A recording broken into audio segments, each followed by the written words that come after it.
Imagine this: a quiet summer morning on the Baltic Sea, cold waves, empty horizon, and a small Swedish vessel, the Ocean X, slowly sweeping the seafloor with a low-grade sonar, hunting for forgotten shipwrecks. Nothing unusual until a strange shape flickers onto their screen. At first, the crew thinks it's a glitch, a shadow, a smear of noise. But as the scan refreshes, the outline becomes sharper, too sharp to ignore. A perfect circle nearly 60 meters wide, lying 90 meters below the surface, and resting at the end of what looks eerily like a 300-meter runway carved straight across the seafloor. The men stare. No one speaks. Because the object has ridges, steps, and dark cavities, details that should not exist on a natural rock formation. And from above, its silhouette resembles something unmistakable, a disc-shaped craft, weathered and massive, almost like the Millennium Falcon itself. Word spreads fast. A hidden object under the Baltic. Circular, precise, unlike anything found in Nordic waters before. When divers later approach the site, things get even stranger. Cameras glitch. Electronics flicker. Remote-operated vehicles lose connection, as if something down there is interfering with the instruments. Each descent reveals glimpses of straight edges, right angles, and what appears to be a staircase leading into darkness. Is it a natural formation sculpted by ancient ice? A relic from a lost civilization drowned after the last ice age? Or could it be something far older and far less terrestrial? For more than a decade, the Baltic Sea anomaly has remained one of Europe's most baffling underwater mysteries. A discovery that seems to challenge geology, archaeology, and imagination itself. And in this episode, we're diving straight into the heart of it. From hard science to wild theories, from sonar distortions to stories of strange interference. This is the true journey into the Baltic's most enigmatic shadow. Welcome to Earth's hidden mysteries, and welcome to the deep.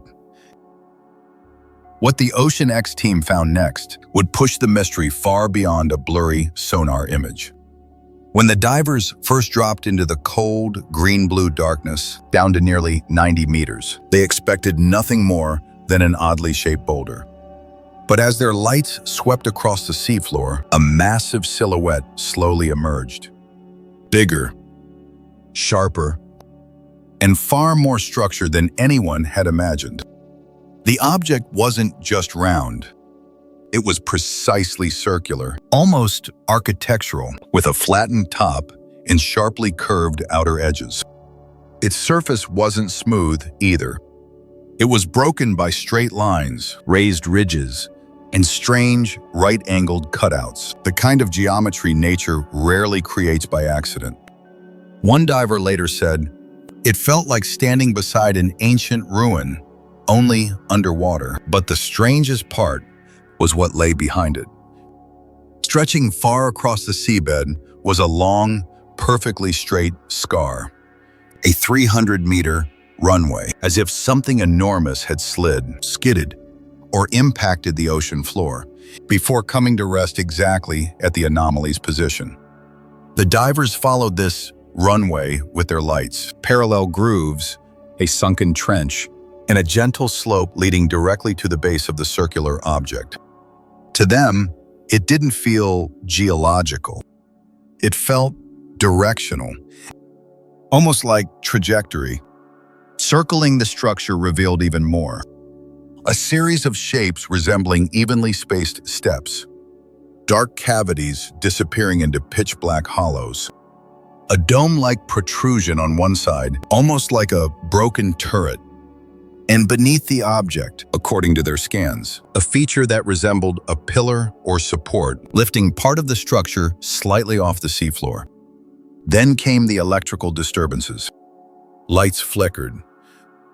Cameras froze. A satellite phone cut out entirely. When the divers moved away, everything returned to normal. But the moment they approached again, the glitches came back. Even the second object, found almost 200 meters away, showed the same strange geometry, as if the anomaly wasn't alone, but part of a larger structure, scattered or shattered long ago. This was no ordinary rock. Not to the people who saw symmetry and precision where randomness shouldn't exist. And the deeper they looked, the more the Baltic Sea anomaly refused to fit into any simple explanation.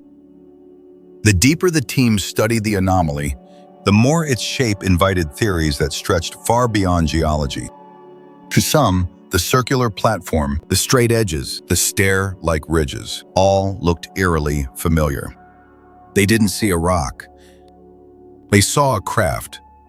The first comparison spread online in hours. The object resembled the Millennium Falcon, a disc with curved wings, angled lines, and a silhouette too clean to ignore. UFO researchers immediately seized on the idea. What if a craft, ancient or extraterrestrial, crashed here thousands of years ago? And then there was the runway, a 300-meter path carved perfectly straight across the seafloor. Not a random trench, but a line that looked like impact, momentum, and a final resting place. But the UFO theory wasn't the only story that grew. Some saw the anomaly as a kind of Stonehenge beneath the waves, a submerged monument from a culture erased at the end of the Ice Age. All reminded divers of man-made ruins, weathered by millennia under shifting seas. Others went even further. In New Age communities, the Baltic became whispered about as a vortex point, a place where magnetic fields twist and distort. The electrical interference that divers reported only fueled the idea. Lights flickering, compasses drifting, equipment failing the moment they moved too close. If something below was generating energy or absorbing it, what kind of object could do that? One diver described a moment he could never explain. As he drifted near a dark cavity on the object's side, a humming pulse, almost like distant machinery. The instant he backed away, it stopped. Another swore the water itself felt thicker, as if pushing through an unseen current. And each time the team tried to map the interior hollows, their instruments cut out, as though some invisible field wanted to keep its secrets. Portal theories soon emerged. Ideas that the structure wasn't just physical, a node of energy, or a relic left by something that once moved between worlds. None of it had proof. But standing next to the object, with its impossible symmetry and its strange hold over electronics, it was hard for the divers not to wonder. The Baltic Sea anomaly wasn't just a shape on sonar anymore. It had become a canvas, a place where every unexplained detail invited a new layer of mystery. If the anomaly had appeared anywhere else on Earth, theories might have stopped at UFOs and lost civilizations. But the Baltic Sea carries a very different kind of shadow, a long history of war, secrets, and sunken machines. During World War II, these waters were among the most heavily contested zones in Europe. German U-boats prowled the depths. Soviet submarines slipped through minefields. Entire convoys vanished in storms of steel and fire. Even today, more than 100,000 tons of unexploded munitions rest on the seafloor, alongside thousands of wrecks, ships, planes, and prototypes that were never officially recorded. So when divers saw the anomaly's sharp geometry, some didn't think of aliens. They thought of technology. In the late 1930s and early 40s, Nazi engineers experimented with radical designs, circular aircraft, magnetic propulsion concepts, and underwater structures meant for secret research. Most of these projects never moved beyond blueprints. But rumors say a few reached the water and never returned. The Baltic, cold and silent, would be the perfect graveyard. Some historians pointed out something interesting. The anomaly lies not far from areas once used by the German Navy for classified testing. Old documents, fragmented and incomplete, mention mining stations, sonar domes, and tethered platforms. Nothing confirmed, but enough to make researchers wonder whether the object could be a remnant of forgotten wartime engineering. Then came another possibility, one rooted in the Cold War. For decades after World War II, the Baltic Sea became a chessboard between NATO and the Soviet Union. Both sides built hidden listening posts, laid underwater cables, and tested primitive submarine detection systems. Some of these structures were abandoned or destroyed, lost beneath shifting sand and silt. Could the Anomaly be one of them? A sensor platform? A piece of Cold War hardware swallowed by time? Yet even this theory had problems. No steel, no concrete, no wiring. Nothing collected by divers matched the materials from known military installations. The Anomaly didn't behave like a wreck. It didn't feel like debris. It felt older, heavier, and strangely isolated from the chaos of human history around it. In a sea filled with the remains of war, mines, wrecks, machinery, the Baltic Sea Anomaly still stood apart. It didn't match patterns of conflict. It didn't resemble Cold War engineering, and it wasn't marked on any naval chart. It simply sat there, alone in the dark, a silent witness to something the Baltic may never fully reveal. For all the theories swirling around the Baltic Sea Anomaly, UFOs, ancient ruins, secret wartime machines, science offers a very different, far less dramatic, but surprisingly solid explanation. It begins with the samples. When the Ocean X team brought pieces of the object to the surface, they handed them to Volker Bruckert, a geologist at Stockholm University. What he found wasn't metal, concrete, or engineered alloy. It was sandstone, gneiss, granite, and a basaltic rock fragment. All of them common. All of them local to the Nordic region. And all of them typical of formations shaped by ancient glaciers. To Bruckert, the Anomaly wasn't a craft or a structure. It was a glacial deposit, a large rock outcrop dragged, pushed, and ground into place during the last ice age, nearly 20,000 years ago. The straight edges? In geology, fractured rocks often split at crisp angles. Ice sheets can shear stone as cleanly as a blade. The steps? Layers of sediment and erosion can create terrace-like formations when water currents shift over thousands of years. Even the perfect circle, so compelling on sonar, may not be as perfect as it looks. Sonar images distort easily. Low resolution, curved surfaces, and shadow zones can create illusions of symmetry where none exists. Experts from multiple research groups agreed the Anomaly most likely formed through glacial movement, not intelligent design. And that runway? Geologists believe it could be nothing more than a glacial scour mark, a long trench carved by a massive boulder, dragged beneath melting ice sheets. Something heavy did slide across the seabed, but nature, not a machine, was likely responsible. Scientists also noted what wasn't found. No metal plating, no wiring, no ceramic composites, no geometric components with uniform manufacturing marks.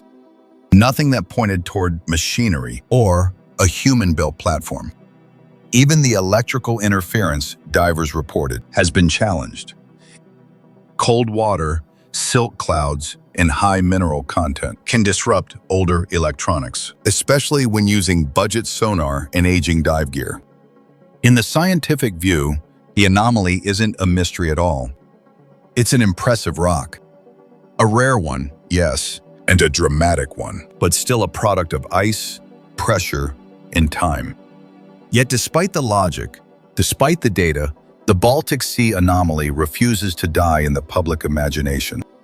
Because sometimes the mind doesn't want the simple answer. It wants the one hidden just beyond what science can reach. Science may offer the most grounded explanation for the Baltic Sea anomaly. But even scientists admit that not everything fits neatly into place. Yes, the rock samples match glacial debris. Yes, the region was shaped by massive ice sheets. And yes, erosion, fracture lines, and sonar distortion can mimic patterns that look artificial. But the anomaly still carries details that refuse to sit quietly. For one, its near-perfect circular outline remains unusual. Glacial deposits are often chaotic, broken, scattered, uneven. But this formation seems unified, as if several massive segments came together in one solid piece. Then there's the runway. Geologists say it could be a glacial scour mark, yet its straightness, its clean directional slope, and the way it ends precisely at the object's base leave even some researchers uneasy. Nature can carve straight lines, but seldom with that kind of deliberate geometry. And what about the symmetry? Those step-like ridges, those cavities shaped like entrances, that dome-like protrusion on one side. Each feature can be explained individually, but taken together, they form a pattern that feels strangely intentional. Even the electrical disturbances, dismissed by some as equipment malfunction, were reported consistently across multiple dives. Lights failing only near the object. Compasses drifting only within its radius. Cameras freezing without warning, then working again the moment divers backed away. Coincidence? Possibly. But the timing is difficult to ignore. And perhaps the most unsettling part is the anomaly's silence. Wrecks usually tell stories: metal fragments, rivets, wires, decay. Geological formations reveal layers, cracks, mineral signatures. But the Baltic Sea anomaly seems to resist classification. It offers no artifacts, no clear structure, no definitive shape, just a looming mass sitting alone on the seafloor, isolated from its surroundings, like a misplaced object from another timeline.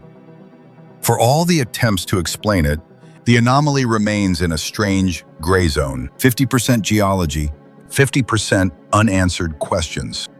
Science can describe what it likely is, but it still can't fully explain why it looks the way it does, why instruments behave strangely near it, or why nothing else in the region quite resembles it. In the end, the Baltic Sea anomaly stands at an intersection, where evidence meets imagination, where certainty meets doubt, and where one silent shape in the dark continues to challenge what we think we know. After all the dives, the sonar scans, the lab reports, and the stories whispered across the internet, the Baltic Sea anomaly remains what it has always been: a silent circle in the dark. Sitting 90 meters below the waves, neither fully explained nor fully unbelievable. Science points to rock, glaciers, and the slow, grinding hand of time. Skeptics point to faulty equipment and exaggeration. Believers point to patterns, symmetry, and the strange behavior of electronics in the deep. Somewhere in the middle, between evidence and imagination, the truth waits, patient, heavy, and perfectly still. Maybe it is nothing more than a beautiful mistake of nature. Maybe it is a monument carved by ice, misread by human eyes desperate for wonder. Or maybe it is a reminder that our world is still young in its understanding of the oceans it sits upon. But if you think the Baltic is strange, wait until we leave Earth's seas behind and listen instead to something hidden in the silence of space. Because there is another mystery far above the Baltic, locked not in water, but in rock and vacuum. During the Apollo missions, astronauts placed seismometers on the moon. They triggered controlled impacts. They recorded natural moonquakes. And what those instruments heard shocked the scientists on the ground. For long, echoing minutes, the moon rang. Not like a solid world of rock, but almost like a bell. In our next episode of Earth's Hidden Mysteries, the moon rings like a bell, The Apollo experiment NASA hid. We're leaving the deep sea and heading into deep space. From secret seismic data to theories about a hollow moon, we'll explore why our closest neighbor in the sky might be far stranger on the inside than anyone ever expected. From the depths of the Baltic to the echoes inside the moon.